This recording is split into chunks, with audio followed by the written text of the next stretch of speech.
ผัวกูนี่ต้องกราบตีนกูเลยนะขอให้มีเซ็กอะอย่ามาโดนตัวฉันกูอาจจะทำใจได้ก็ได้ที่กูให้มึงอะไปมีเซ็กกับคนพี่เคยพูดถึงเรื่องนี้ใช่ไหมไม่แล้วกูเคยทำแล้วเธอรับได้อะประมาณไหนปึ๊บโอ้โห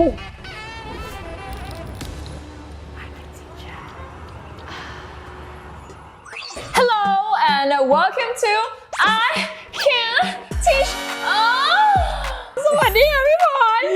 Oh my god พี่ฝนเนี่ยถามซะเยอะมากพี่จำได้ไหมที่เราไปออกรายการของพี่ซานี้อ่ะพี่ซานี้ก่อนพี่ถามหนูแบบโอ้โหพิธีกรก็ถามไปครึ่งนึงไอ้พี่ฝนนี่เสี้ยมที่ผายเลยฉันแบบพูดไปเยอะมากอ่ะวันนี้เอากลับคืนเลยนะได้คุณโกนหรือยังฉันทำเลเซอร์ค่ะอ๋อคลีนหมดเลยเหรอยังเป็นเบบี้ค่ะ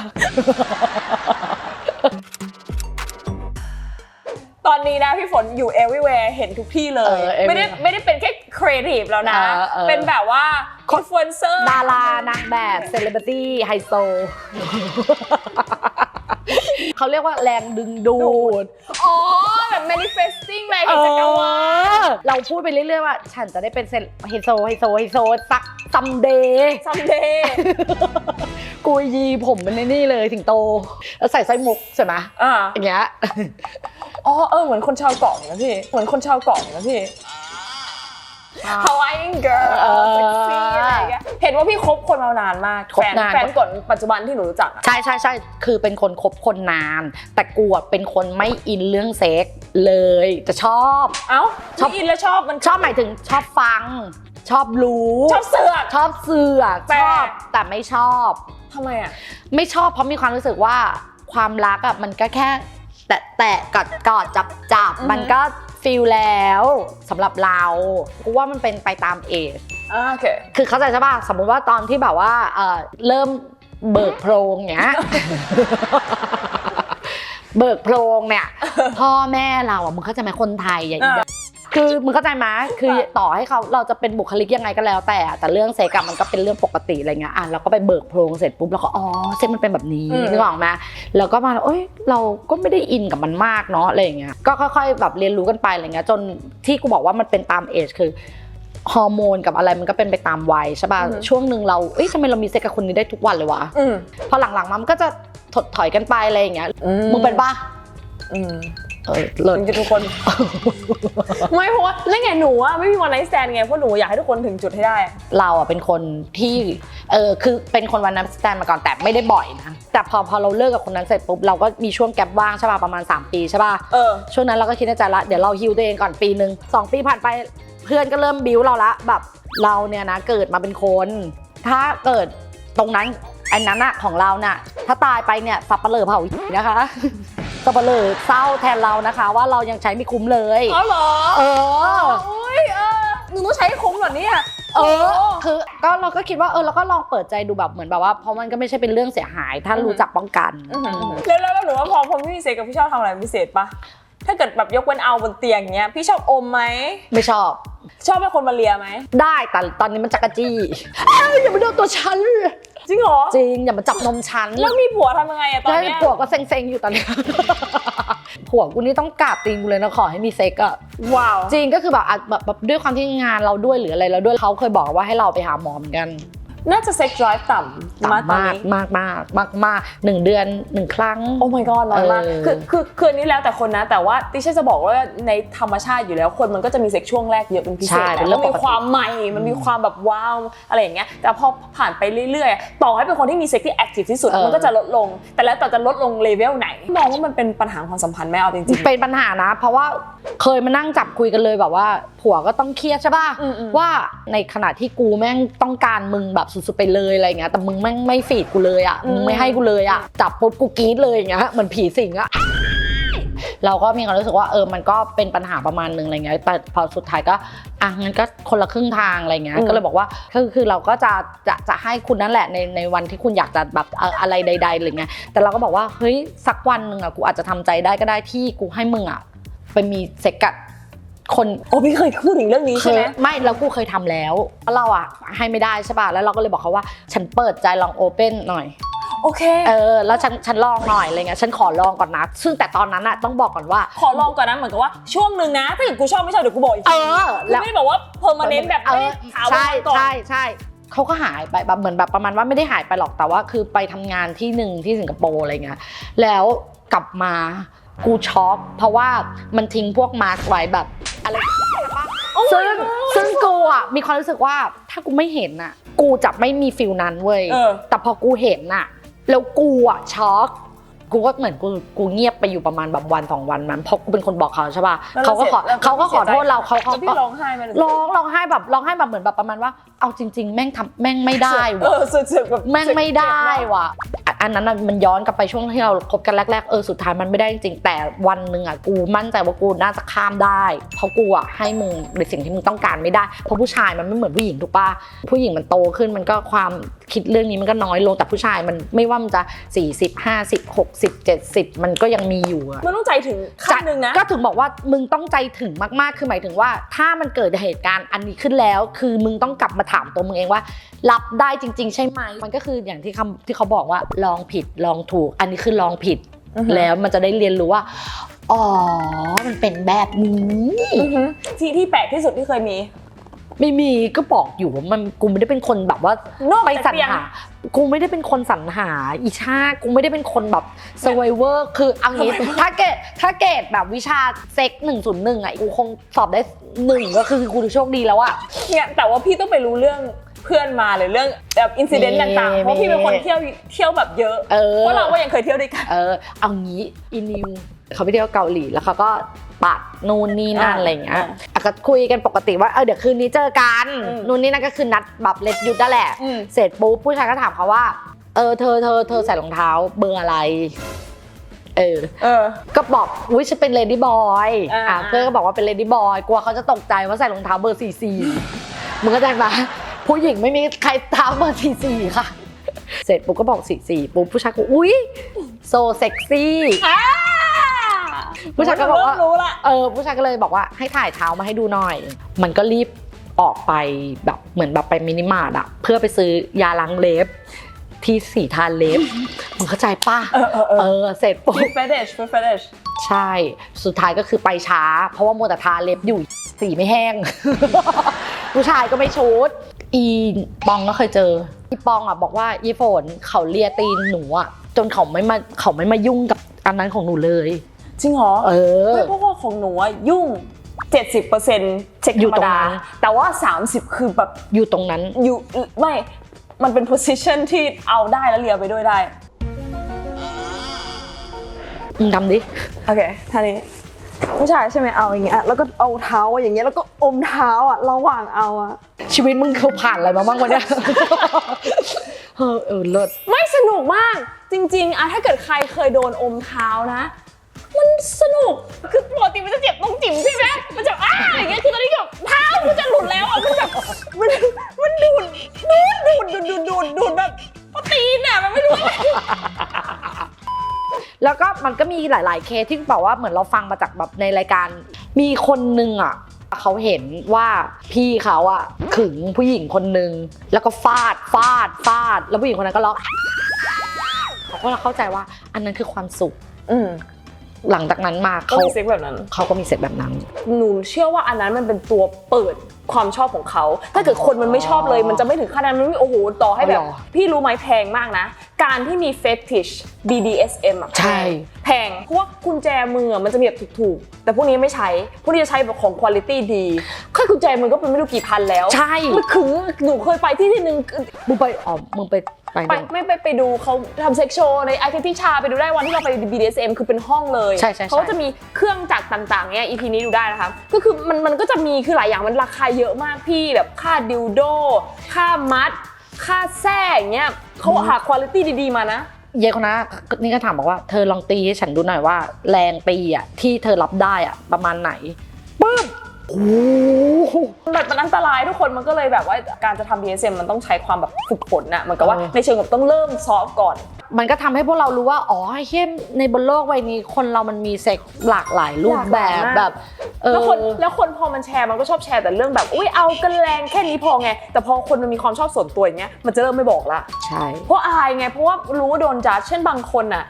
ชอบแบบเอากับสิ่งของหรือแบบบางคนโรคจิตก็มีสมมติมีจริงๆนะเหมือนกับเป็นฟีลแบบว่าฉันชอบคนที่เด็กกว่าฉันชอบคนที่แก่มากฉันชอบเอากับศพอะไรเงี้ยมันมีคำนี้ด้วยซ้ำเอากับสัตว์อะไรเงี้ยมันไม่มาบอกกันอ่ะมันก็อายเนาะใช่ถ้าเกิดอยากรู้ว่าคนมีเฟติชอะไรให้ดูหนังโป๊ให้ดูว่าเขาเสิร์ชในหนังโป๊เพราะว่ามันเหมือนกับว่ามึงมีให้เลือกเป็นล้านหนังอ่ะแต่เสือกไปเลือกตัวนั้นอ่ะแต่ว่าเธอมีช้อยแต่เธอไม่เลือกตัวนั้นแปลว่าเธอชอบอ๋ออันนี้คือชาจะบอกว่าถ้าเกิดสมมติว่าใครอยากรู้ว่าตัวเองมีความชอบแบบไหนหรือว่าเป็นจิตมันไม่ใช่จิตใช่ไหมไม่คือฉันแค่บอกว่าตามฉันไปฟังพอดแคสต์มาเขาบอกว่าคือคนเราอ่ะสมมติหนูมีความชอบอะไรสักอย่างใช่ไหมการที่หนูไม่ไปทำมันในชีวิตจริงอ่ะไม่ได้แปลว่าหนูไม่มีนะเพราะหนูทำไม่ได้ไงอาจจะเพราะว่าแบบกูจะหาพี่ฝนไม่อยากไปเอากับหมูกับชาไหมอย่างเงี้ยฉันทำไม่ได้ไงฉันเลยไม่ได้ทำแต่ว่าถ้าเกิดในจินตนาการที่ฉันชอบอ่ะฉันสามารถไปเสิร์ชหนังโป๊ได้ซึ่งถ้าเกิดหนังโป๊ฉันเสิร์ชมันแปลว่าฉันมีตัวเลือกไปเสิร์ชหนังธรรมดาแต่ไม่เสิร์ชไงกูไปเสิร์ชอันพิเศษมันเลยทำให้รู้ว่ามันเลยมีเคสนึงเขาเรียกว่า pedophilia คือคนที่ชอบเด็กอันน่ากลัวนะอันนี้แล้วอันนี้ไม่มีหนังโป๊เพราะผิดกฎหมายใช่มันมีหลายอย่างที่อยู่ในหนังโป๊ที่สามารถเสิร์ชได้ในดาร์กเว็บอะไรเงี้ยคืออันนี้ฉันไม่ได้บอกว่าคือฉันแค่เล่าให้ฟังในเชิงของที่มันมีเซ็กที่มันหลากหลายมากหรือมันมีคำหนึ่งภาษาอังกฤษนะคนที่ชอบเอากับศพมันมีคำพิเศษเลยนะอันเนี้ยเคยหนังก็มีนึกออกปะเอาพวกกับเดดบอดี้แบบคนที่ไปขุดหลุมเอากับศพอะเข้าใจ Fun factเนคฟิเลียหรือรสนิยมทางเพศแบบแปลกๆโดยคนกลุ่มนี้จะชอบมีความสุขกับการมีเซ็กส์กับศพจากสถิติพบว่าอาการเหล่านี้เข้าข่ายอาการทางจิตมักจะพบในผู้ชายมากกว่าผู้หญิงรสนิยมทางเพศแบบเนคฟิเลียมีมาตั้งแต่สมัยอียิปต์โบราณซึ่งคนสมัยนั้นเวลามีคนในครอบครัวเสียชีวิตต้องรีบนำศพไปฝังหรือประกอบพิธีกรรมให้เร็วที่สุดเพื่อป้องกันศพถูกกระทำชำเราทางจิตแพทย์บอกว่าคนเหล่านี้ส่วนใหญ่มีปมในใจในการถูกบังคับขืนใจหรือควบคุมการใช้ชีวิตจนทำให้รู้สึกอึดอัดและพยายามทำในสิ่งที่รู้ว่าตัวเองคุมอำนาจและหนึ่งในนั้นก็คือการมีเซ็กส์กับศพเพราะว่าศพไม่สามารถขัดขืนได้นั่นเองซึ่งอันเนี้ยกูว่ามันน่าจะแยกลงไปอีกว่าใช่แล้วอันนี้ไม่มีในพรเพราะว่าอันนี้มันไม่ใช่มันอันนี้กูว่ามันจะเป็นโรคจิตป่ะเข้าใจป่ะคือถ้าเป็นถึงขั้นที่บอกว่ามึงชอบมีอะไรกับเด็กมันอยู่ในแคทไหนอะแคทของคนที่ชอบมีเซ็กกับเด็กแล้วไม่ได้เป็นโรคจิตหรอเอาจริงๆนะระหว่างคนที่ดูเซ็กเอ็ดเนี่ยอาจจะมีคนสักคนที่เป็นอย่างนั้นก็ได้พี่แล้วพี่คิดพี่อันนี้ใช่แค่พูดอีกมุมนึงนะเพราะว่าเอาไปฟังพอดแคสต์มาถ้าเกิดสมมติว่าพี่เกิดมาแล้วมีคอนดิชันเนี้ยพี่จะไม่มีวันบอกใครได้มันไม่ใช่ความลับฉันไปฆ่าคนนึงอาจจะบอกสักคนนึงได้นะเอากูไปฆ่าคนนี้มาอาจจะแบบเก็บไม่ไหวแล้วบอกเพื่อนสนิทแล้วเพื่อนก็แบบอันนี้แต่การที่แบบฉันชอบเด็กฉันมีฟีลกับเด็กบอกใครไม่ได้เลยนะโคตรน่าอายแล้วความลับแบบมันออกไปแล้วคนก็สังคมเกลียดอ่ะคือฉันไม่ได้บอกว่าเห็นด้วยไม่เห็นด้วยนะคือแค่เล่าให้ฟังว่าคิดดูว่าคนที่เกิดมาแบบเนี้ยแล้วในกรณีที่เขาแบบว่าฉันไม่อยากเป็นแบบเนี้ยแต่กูรู้สึกไงไม่กูว่าอันนี้มันอยู่คาบเกี่ยวของความแบบเขาเรียกมีจรรยาบรรณอยู่มีใช่อันนี้คือถือว่าโอเครู้ว่าฉันจะไม่ไปข่มขืนฉันจะไม่ไปลักพาตัวฉันจะไม่ไปล่วงละเมิดทางเพศใช่อันนี้โอเคแต่ว่าอันนี้ pedophilia ก็เลยคือคนที่มีคอนดิชันเนี้ยเขาช่วยไม่ได้เขาเป็นอย่างนี้แต่เขาต้องควบคุมตัวเองได้ใช่แล้วคนพวกนี้เขาต้องการความช่วยเหลือมากเพราะว่าเขามันจะมี organization แบบคอย support คนพวกนี้คือโทรไปบอกกับเขาได้หรือว่าอธิบายหรือว่าไปมันคล้ายๆหมอป่ะแต่ว่านี่เป็นของฝรั่งไงของไทยน่าจะไม่มีเพราะคนไทยอาจจะมองแบบว่าโอ้โหอีพวกนี้มันเป็นโรคจิตต่ำซามแบบมึงควรตายอะไรเงี้ยซึ่งบางคนมีแบบนี้ทั้งชีวิตแต่ไม่เคยแตะเด็กเลยนะคนในกลุ่มนี้ที่เขามาเข้าเขาต้องการความช่วยเหลือคือเขาบอกว่าฉันเนี่ยโคตรเป็น depression อะแบบกูไม่อยากเป็นคนนี้เลยฉันแบบเกลียดตัวเองที่เป็นแบบนี้แล้วไม่คิดที่จะอยากทำเด็กทำร้ายเด็กเลยถ้าเกิดมันมียาให้ทดลองนะต่อให้เป็นยาห่วยๆนะกูจะเป็นคนแรกที่เอายานั้นให้หยุดความรู้สึกนี้อะมันเลยเป็นอะไรที่สองมุมคือเพราะคนอีกมุมนึงก็จะมองแบบว่ามึงห่วยมึงแย่มึงควรตายอย่างเงี้ยแต่ฝ่ายนึงที่แบบว่ากูเกิดมาแบบนี้กูเสียใจมากแล้วกูไม่คิดจะทำอะไรไม่ดีแต่มันยากมากกับชีวิตอะพี่เข้าใจFun fact pedophilia หรือโรคใคร่เด็กไม่ใช่รสนิยมทางเพศแต่เป็นความผิดปกติทางจิตที่ผู้ใหญ่หรือคนที่อยู่ในช่วงวัยรุ่นตอนปลายเกิดอารมณ์ทางเพศกับเด็กที่มีอายุไม่เกิน13ปีเป็น pedophile มักจะมีอายุ16ปีขึ้นไปและมักจะเป็นคนที่มีอายุมากกว่าเด็กอย่างน้อย5ปีค่ะอาการของโรค pedophilia ผู้ป่วยจะไม่สามารถควบคุมความต้องการทางเพศของตนเองได้และอาจนำไปสู่ปัญหาการล่วงละเมิดทางเพศต่อเด็กหรือการขืนใจเด็กที่ยังไม่บรรลุนิติภาวะซึ่งเป็นการกระทำที่ผิดกฎหมายสถิติการละเมิดทางเพศในประเทศไทยจากกรมราชทัณฑ์อ้างอิงจากปี 2563 พบว่ามีจำนวนมากกว่า 9,566 คนคิดเป็นร้อยละ 3.06 ของผู้ขังทั้งหมดแม้สถิติการกระทำความผิดในคดีเกี่ยวกับเพศจะมีจำนวนน้อยแต่มีผลกระทบต่อความรู้สึกของคนในสังคมโดยเฉพาะในกรณีที่มีพฤติกรรมที่โหดร้ายใช้ความรุนแรงและการกระทำต่อเด็กเล็กแล้วคนอ่ะไม่ค่อยชอบพูดคุยเรื่องนี้ใช่เพราะมันดูเซนซิทีฟมากใช่คนมันก็เลยกลายเป็นว่าพูดก็ไม่ได้หาความช่วยเหลือก็ไม่ได้ยิ่งห่างไกลจากสังคมเข้าไปอีกโอ้โหมันเป็นเรื่องเซ็กที่มันต้อง explore กันไปต่อเป็นเรื่อยเปื่อยเนาะ conversation ที่เราจะคุยนะมันก็เป็นเรื่องเพราะว่าก็อย่างที่กูถามมึงไงว่าอย่างเงี้ยแล้วเราเรียกเขาว่าโรคจิตไหม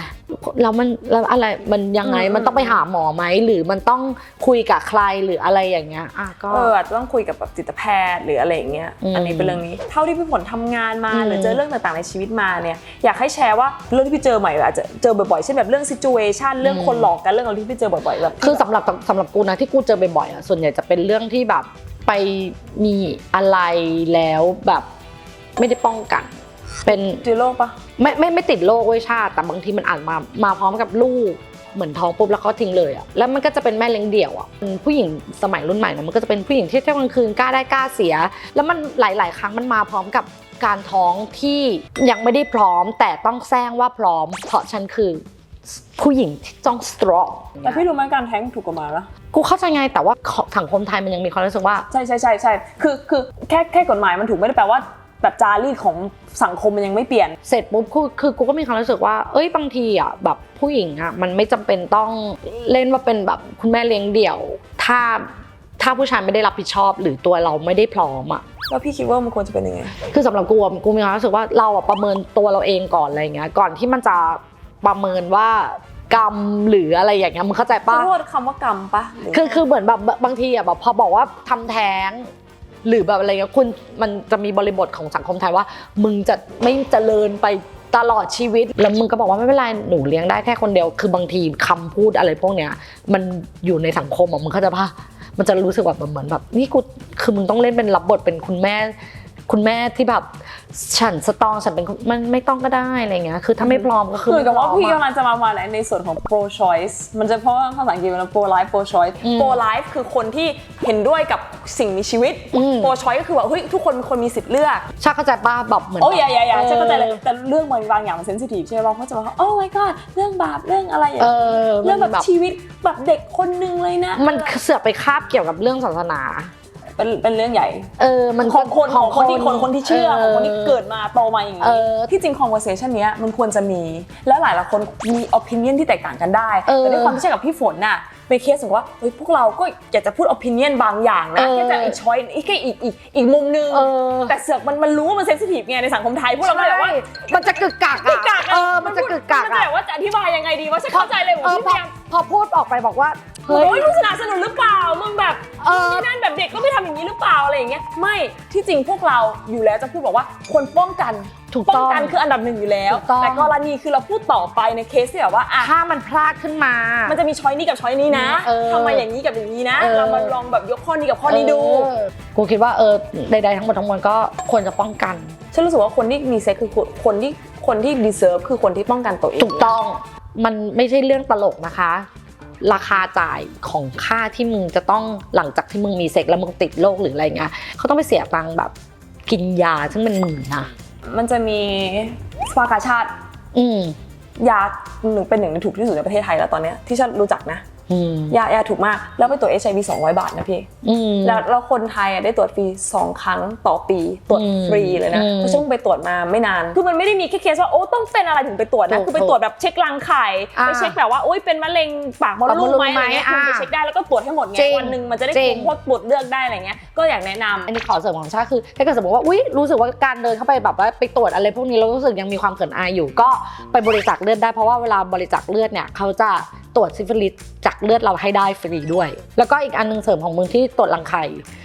มึงการตรวจรังไข่กูเพิ่งรู้ถึงความสำคัญมันมีขั้นตอนที่เราเคยอยากมีลูกใช่ป่ะฉันก็คิดว่าฉันก็คือแข็งแรงสุดๆพอเรา ไปตรวจรังไข่แล้วจริงๆอ่ะกูมีประมาณ14ฟอง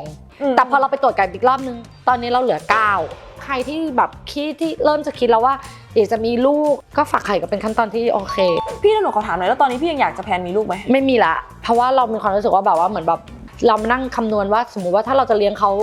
แล้วเราจะคลอดเท่านี้เราอายุเท่านี้แล้วเขาอายุเท่านี้มันแกปมันแบบไม่หนูอยากรู้ว่ามันเป็นเพราะว่าเคส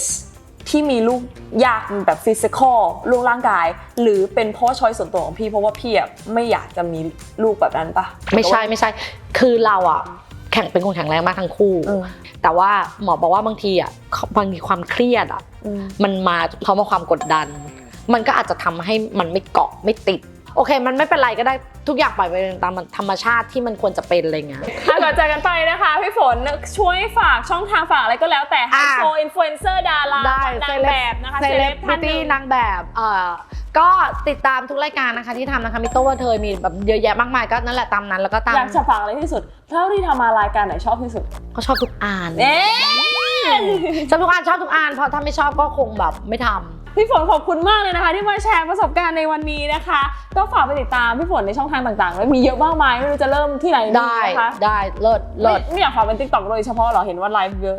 ไลฟ์ก็ของอีนิวบอกทำมั่งไม่ทำมั่งเป็นอินดี้เป็นรวยแล้วมั้งรวยกันมากเลยมั้งขอไปติดตามพี่ฝนด้วยนะคะใครชอบ EP นี้นะคะหรือว่ามีความเห็นหรือopinion อะไรก็สามารถคอมเมนต์ได้แบบ respectful นะสำคัญมากเพราะเราอยากจะคุย conversation แบบเปิดเนาะแต่ว่าอยากให้คุยกันดีๆก็สามารถคอมเมนต์ได้นะคะแล้วก็ฝากกดไลค์แล้วก็ subscribe ช่องของเราด้วยนะคะเป็นกำลังใจให้ทีมงานเราต่อไปค่ะสำหรับวันนี้บายได้